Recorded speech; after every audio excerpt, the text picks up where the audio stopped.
안녕하세요. 좋은 책방입니다. 오늘은 부자가 되기로 했다면 반드시 읽어야 할 책, 유대인 1% 부의 지름길입니다. 지은이는 김정한, 출판사는 레몬북스입니다. 록펠러, 워런 버핏, 스피노자, 마르크스, 프로이트, 에리 프롬, 아인슈타인, 스필버그, 빌 게이츠 등 우리에게 익숙한 인물이 모두 유대인입니다. 세계인의 1%도 되지 않는 유대인들이 전 세계 정치, 경제, 사회, 문화 등 세계의 요직을 두루 장악하고 있습니다. 그들은 어떻게 해서 성공을 하고 부자가 되었을까요? 유대인 1% 부의 지름길, 본문을 통해서 알아보도록 하겠습니다. 구독, 좋아요, 알람 설정은 좋은 책방에 힘이 됩니다.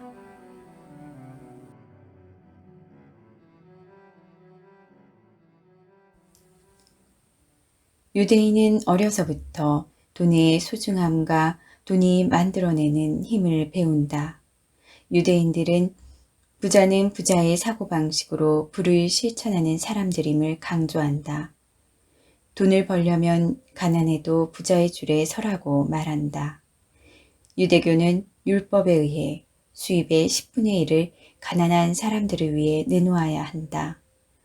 유대인 부모들은 자녀들이 어릴 때부터 돈을 주며 구걸하는 사람에게 주고 오라든지 모금함에 넣고 오라는 식의 교육을 한다. 자신의 돈을 남을 위해 쓰는 것을 당연시하는 건강한 철학을 가졌다. 그들에게 돈은 마음껏 물건을 사기 위해 필요한 것이 아니라 잘 살기 위해 꼭 필요한 것이고 기회를 만들어주며 또한 축복의 도구라는 것이다. 그들은 돈을 벌기는 어렵지만 쓰기는 쉽다는 사실을 항상 마음에 새겨 돈의 지출에는 늘 신중하다. 부자 유대인을 보면 아주 지독할 정도로 검소하다. 그러나 꼭 필요한 곳에는 엄청난 액수를 선뜻 내놓는다. 유대인들은 부자가 되려고 하는 이들에게 먼저 검소한 구두쇠가 되라고 가르친다. 아끼고 또 아껴라. 이것이 바로 부자 유대인들의 부자 철학이다. 행복한 성공, 행복한 부자는 마음 전체가 빛으로 가득할 때 가능하다. 그때가 오면 기적이 찾아와 모든 일들이 비범해지는 특별한 일상으로 바뀐다. 행복한 성공, 행복한 부자로 다시 태어난다. 행복한 부자로 성공한 인생을 살고 싶다면 유대인의 철학과 정신 속에서 답을 찾아라. 힘들 때, 속상할 때, 지쳐 포기하고 싶을 때, 가속 질주하여 멈추고 싶을 때, 유대인의 명언, 예화, 생활 철학을 기억하라. 그것이 힘이 되어 운명을 바꿀 것이고 어느 날 문득 전혀 다른 세상에 살게 될 것이다. 이 책을 읽는 그대가 주인공이 되길 기대한다. 어떻게 해야 성공을 파는 가게에서 성공을 살 수 있을까? 누구나 성공하길 갈망한다. 그러나 성공하는 사람은 흔치 않다. 성공하기 위해서는 끊임없이 무언가를 넘어서야 한다. 상대방도 나도 뛰어넘어야 한다. 세상에서 가장 어려운 경쟁 상대는 누구일까? 이 질문에 유대인들은 나라고 대답한다. 그들은 인생에서 어떤 좌절을 만나도 자신을 뛰어넘겠다는 용기와 자신감이 있으면 목표에 도달할 수 있다고 여긴다. 또 어떤 것을 이루든 일시적인 성취에 자만하지 않으려고 노력한다. 또 실패를 하고 극한 절망감을 느끼더라도 끝까지 자신을 믿어야 한다는 것이다. 그들은 사람에게 있어 가장 큰 적은 자신이며 자신을 뛰어넘어야 무엇이든 이룰 수 있다는 것이다. 무언가를 얻거나 이루고 싶다면 간절함이 있어야 하고 그 간절함을 바탕으로 용기를 내어 도전을 해야 하는 것이다. 도전하지 않고 생각만 한다면 늘 갈망의 상태에 머물게 된다.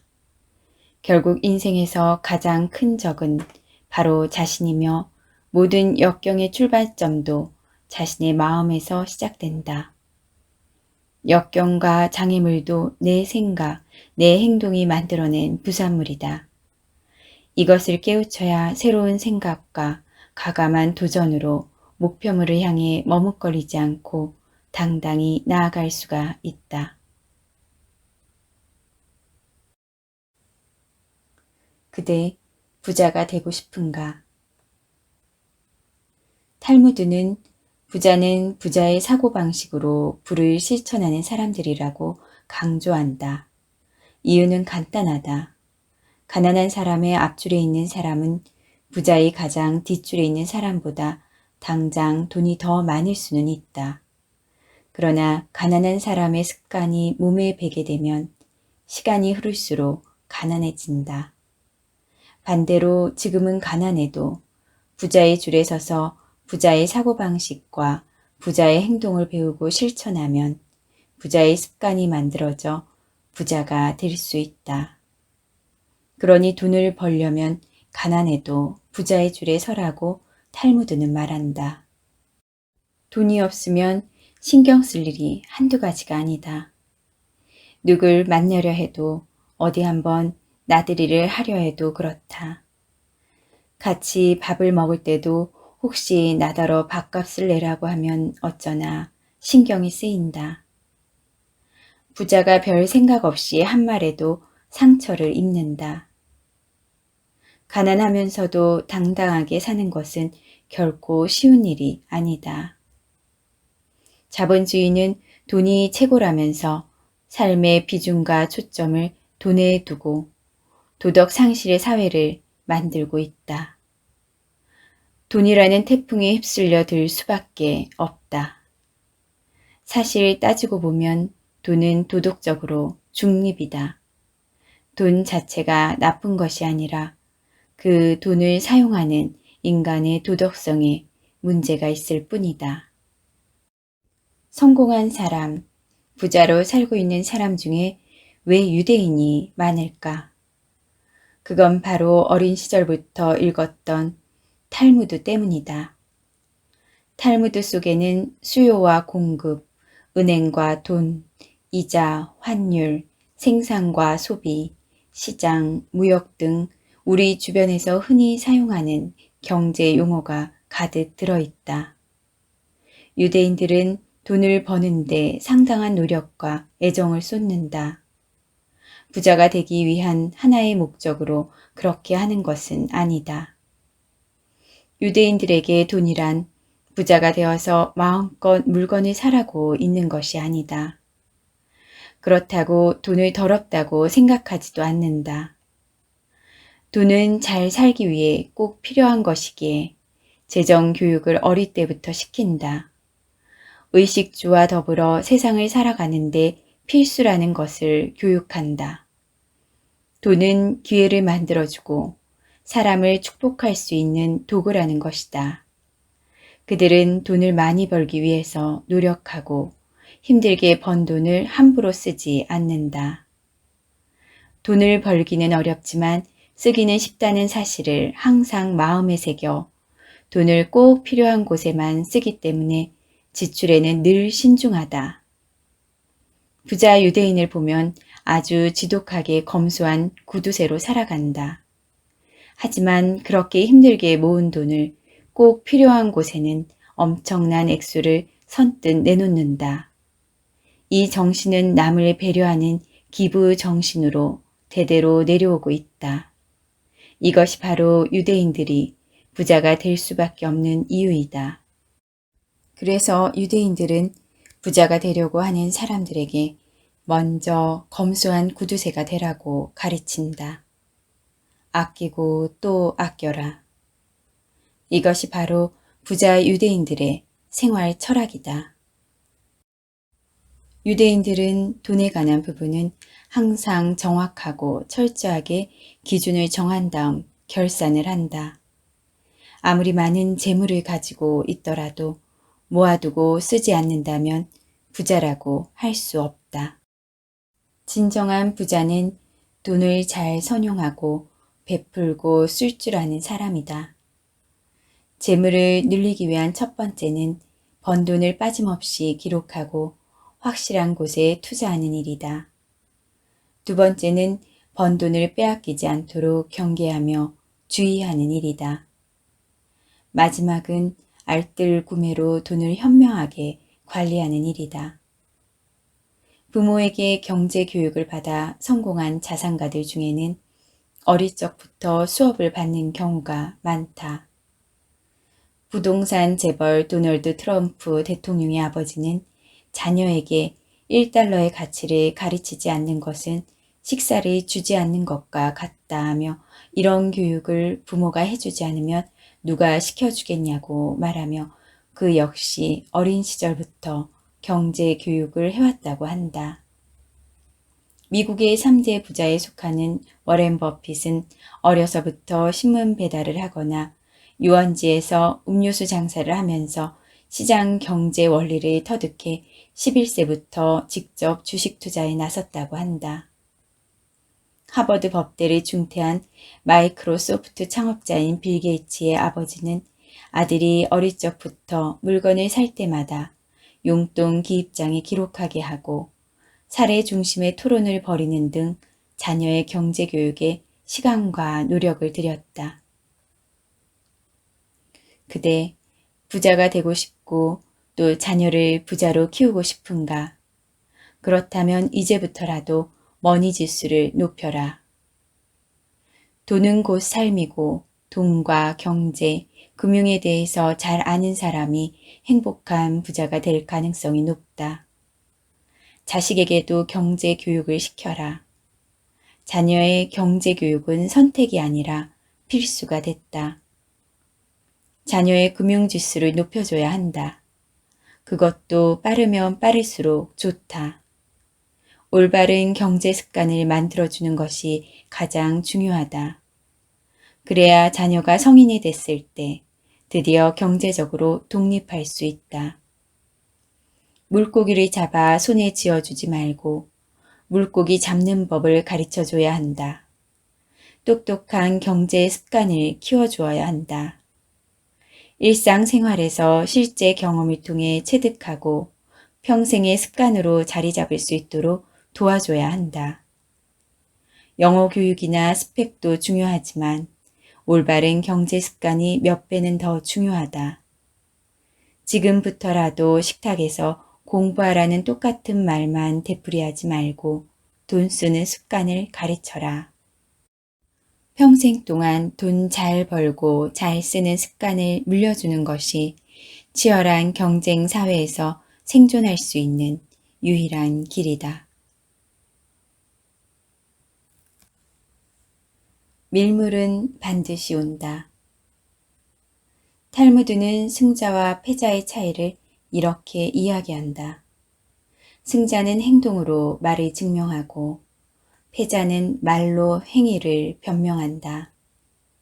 승자는 책임지는 태도로 살며 패자는 약속을 남발한다.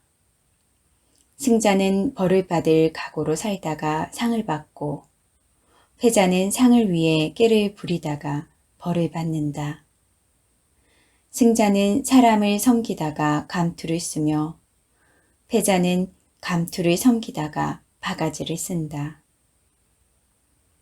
승자는 실수했을 때 내가 잘못했다고 확실히 말하고 패자는 적당히 얼버무린다.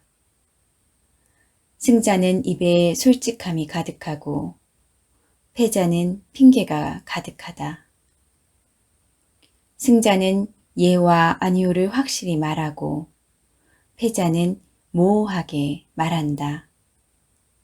승자는 작은 자에게도 사과할 수 있으나 패자는 큰 자에게도 못한다.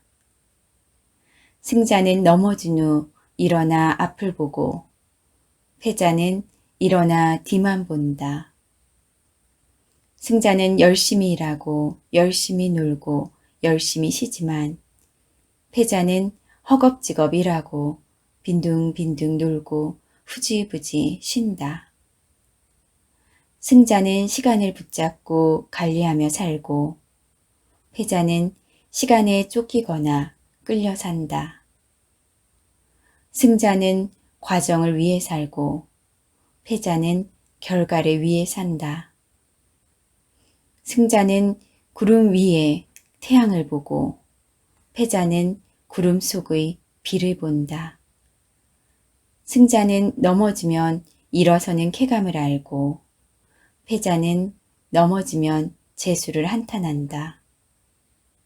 승자는 눈을 밟아 길을 만들고 패자는 눈이 녹기를 기다린다. 승자는 실패를 거울로 삼으며 패자는 성공도 휴지로 삼는다. 승자는 바람을 보며 돛을 올리고 패자는 바람을 보고 돛을 내린다. 승자는 돈을 다스리고 패자는 돈에 지배된다. 승자는 주머니 속에 꿈이 있고 패자는 주머니 속에 욕심이 있다. 승자는 다시 한번 해보자는 말을 쓰고 패자는 해봐야 별 수 없다는 말을 즐겨 쓴다. 승자는 땅을 믿고 패자는 요행을 믿는다. 승자는 7번 쓰러져도 8번 일어서고 패자는 쓰러진 7번을 낱낱이 후회한다. 승자는 달려가며 계산하고 패자는 출발하기도 전에 계산부터 한다. 승자는 지그시 듣지만 패자는 자기 말할 차례를 기다린다. 승자는 부드럽고 자연스러우나 패자는 허세 부리고 자기를 부풀려서 발표하려 한다. 바라는 소망이 있는가? 있다면 기다리자. 확신을 가지고 소망하며 기다리자. 인생의 밀물은 반드시 온다. 미국 최고의 부호였던 철강왕 카네기는 단순한 부자가 아니라 존경받는 부자였다. 그는 사람의 일생을 2기로 나누어 전기는 불을 축적하고 후기는 축적한 불을 사회 복지를 위해서 투자해야 한다는 철학을 가지고 살았다. 그리고 실제로 이를 실천했다. 그는 부자로 죽는 것은 부끄러운 일이라며 기부문화를 꽃피웠다. 그는 부의 가치를 알았던 진정한 부자였다. 최고 부호였음에도 불구하고 그의 사무실에는 무명 작가의 볼품없는 그림 한 점이 걸려 있었다. 그 그림은 비싸거나 골동품 가치가 있는 것도 아니었다. 그러나 카네기는 평생을 걸어두고 보물처럼 아꼈다. 그 그림은 커다란 나룻배 한 척이 썰물에 자초되어 모래사장에 버려져 있고 배를 젓는 노가 아무렇게나 나뒹구는 아주 절망스럽고 처절해 보이는 작품이었다. 카네기는 세일즈맨을 하던 배고프고 어렵던 젊은 시절 어느 노인의 집에서 그 그림을 보았다. 그리고 그림 속 나룻배 밑에 적어놓은 다음 글귀를 읽고 희망을 품었다. 반드시 밀물은 온다. 그날 나는 바다로 나아가리라. 카네기는 이 글귀를 읽고 밀물이 밀려올 그날을 기다렸다. 그 글귀는 카네기가 시련을 극복하는 원동력이 되어주었고 그는 마침내 세계적인 대부호가 되었다. 밀물은 반드시 온다. 탈무드의 아버지와 아들의 이런 대화가 있다. 얘야, 모든 사람의 마음속에는 2마리의 늑대가 있단다. 한 마리는 긍정적이어서 성공하고 잘 되는 늑대이고 한 마리는 부정적이어서 실패하고 안 되는 늑대란다. 아빠, 그런데 그 2마리 늑대 중에서 어느 늑대가 이기는 거야? 내가 먹이를 주는 늑대가 이긴단다. 무슨 뜻일까? 나는 이겨, 나는 승리해, 나는 잘돼 라며 긍정적으로 생각하는 사람은 반드시 그렇게 된다는 것이다.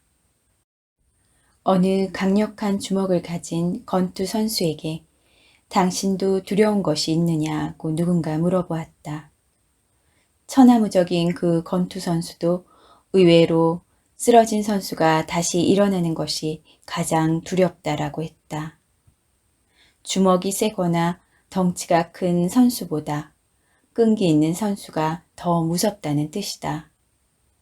포기하지 않는다면 성공할 가능성은 있다는 것이다. 인디언이 기우제를 지내면 반드시 비가 온다. 왜냐하면 그들은 비가 올 때까지 멈추지 않고 기우제를 지내기 때문이다. 포기하지 않는 한 언젠가는 밀물이 온다. 쓰러졌다가도 다시 일어날 각오만 가진다면 밀물이 오는 그날 다시 바다로 나갈 수 있을 것이다. 기적을 만들고 싶은가? 그렇다면 사는 대로 생각하지 말고 생각대로 살아라. 중국 속담에 기적은 하늘을 날거나 바다 위를 걷는 것이 아니라 땅에서 걸어 다니는 것이다 라는 말이 있다. 또 탈무드는 기적을 소망하라. 그러나 기적에 의존하지는 마라고 했다. 기적이란 무엇일까? 그것은 내 힘으로는 도저히 불가능하다고 생각하는 것들이 이루어지는 것이다. 아인슈타인은 기적을 이렇게 표현했다. 인생을 살아가는 데는 오직 두 가지 방법밖에 없다. 하나는 아무것도 기적이 아닌 것처럼, 다른 하나는 모든 것이 기적인 것처럼 살아가는 것이다. 그렇다. 적어도 하늘을 날고 물 위를 걷는 것은 기적이 아니다. 이루고 싶어 안달해도 이루어지지 않는다. 기적은 지극히 평범하고 평안한 일상이다. 6개월 시한부 선고를 받은 암 환자가 5년이 지나도록 여전히 살아있는 것도 기적이고 반에서 꼴등만 하던 아이가 1등을 한다면 그것도 기적이다. 다리를 다쳐 걷지 못하다가 파스도 붙여보고 물리치료도 받아 다시 예전으로 돌아가 건강히 걷게 된다면 그게 바로 기적이다. 기적이라는 것은 지극히 평안하고 행복한 일상을 마주하는 것이다. 몸이 아픈 데가 없고 출근을 하여 일을 하고 사람을 만나 맛있게 밥을 먹고 하고 싶은 것들을 하고 평안하고 행복한 마음이 든다면 그것이 바로 기적이다. 기적의 삶을 산 사람이라 한다면 작가 겸 사회사업가로 살다간 헬렌 켈러를 꼽을 수 있다. 보지도 듣지도 말하지도 못하는 중복장애인 헬렌 켈러에게 꿈이 있었다. 사흘만 볼 수 있다면 이란 책에서 헬렌 켈러는 이렇게 말했다. 만일 내가 사흘 동안 볼 수 있다면 첫날은 나를 가르쳐준 설리번 선생님의 얼굴을 오랫동안 바라보고 산으로 가서 아름다운 꽃과 풀을 볼 것이다.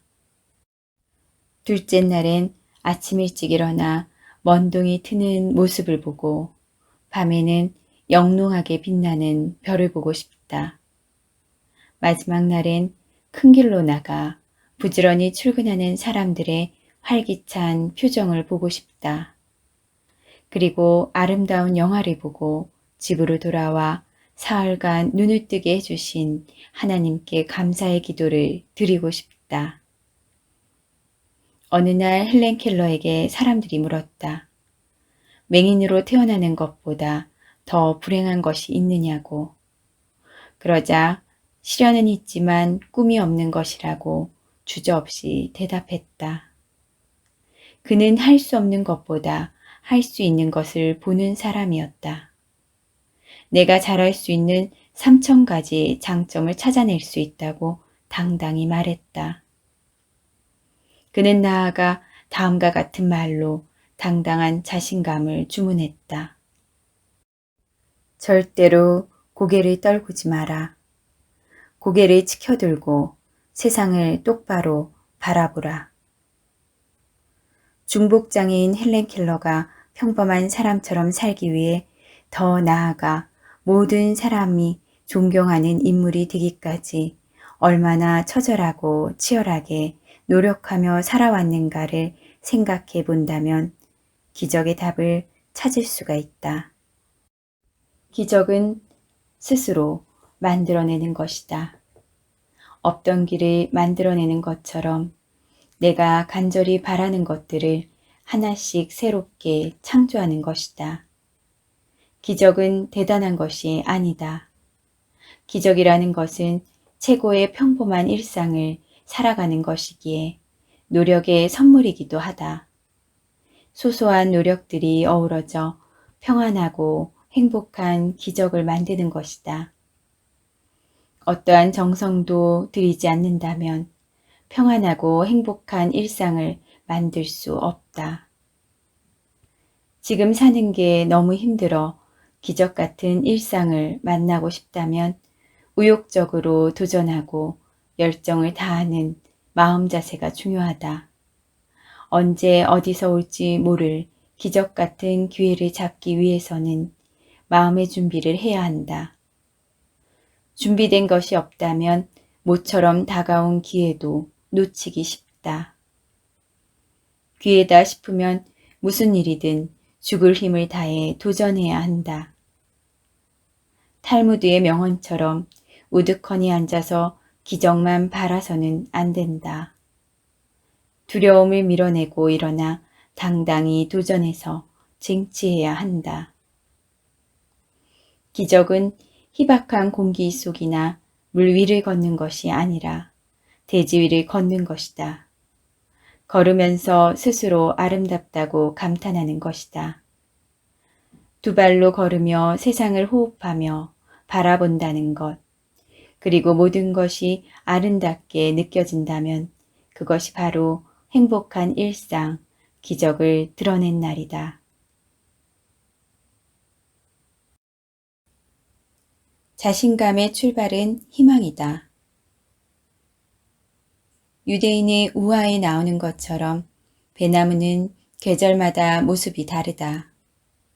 우리가 살아가면서 의기소침해지고 실패할 때도 있지만 즐겁고 행복할 때도 있는 것과 같은 이치다. 나무는 언제나 똑같은 나무이지만 계절은 늘 바뀐다. 사람도 마찬가지여서 언제나 똑같은 우리이지만 마음이 시도 때도 없이 바뀌는 것과 같다. 지혜롭고 이성적인 사람은 결코 부정적인 감정에 휘말리지 않는다. 부정적인 감정은 에너지를 낭비하게 만들고 스스로를 우울하게 하고 심하면 건강까지 해친다. 부정적인 감정이 밀려오면 좋아하는 일을 하며 천천히 밀어내라. 그리고 자신을 믿어라. 마지막에 웃는 사람은 바로 나라며 스스로 마인드 컨트롤을 하라. 자신감을 가지고 희망을 향해 한 걸음씩 옮겨가야 변화가 생기고 변화는 새로운 열정을 부른다. 흔들림 없는 희망이 있어야 넘치는 열정과 포기하지 않는 끈기를 가질 수 있고 창의력도 샘솟는다. 창의력은 바로 기적을 부른다. 미래에 대한 꿈, 희망이 없다면 자신감도 상실하고 인생 또한 빛을 잃은 채 살아가는 의미를 잃게 된다. 미래에 대한 멋진 풍경을 그리고 싶다면 유대인처럼 언제나 희망을 가슴에 품고 때로는 평탄하지만 때로는 울퉁불퉁한 인생의 길을 뚜벅뚜벅 걸어가라. 꿈은 이상하기도 하지만 마음먹기에 따라 현실이 된다. 어떤 예기치 못한 일들을 현실에서 마주하게 되더라도 희망을 포기하지 마라.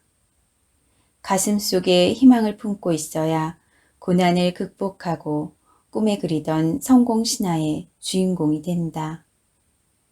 인간은 희망 속에서 살아가는 존재라는 단순한 말 속에 답이 있다. 현명하고 강인하며 적극적이고 낙관적인 유대인처럼 어떤 역경에서도 희망과 열정을 간직하며 끊임없이 노력하라.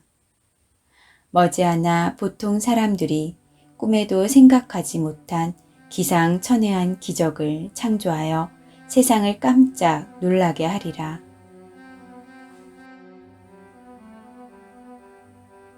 지금까지 좋은 책방이었습니다. 감사합니다.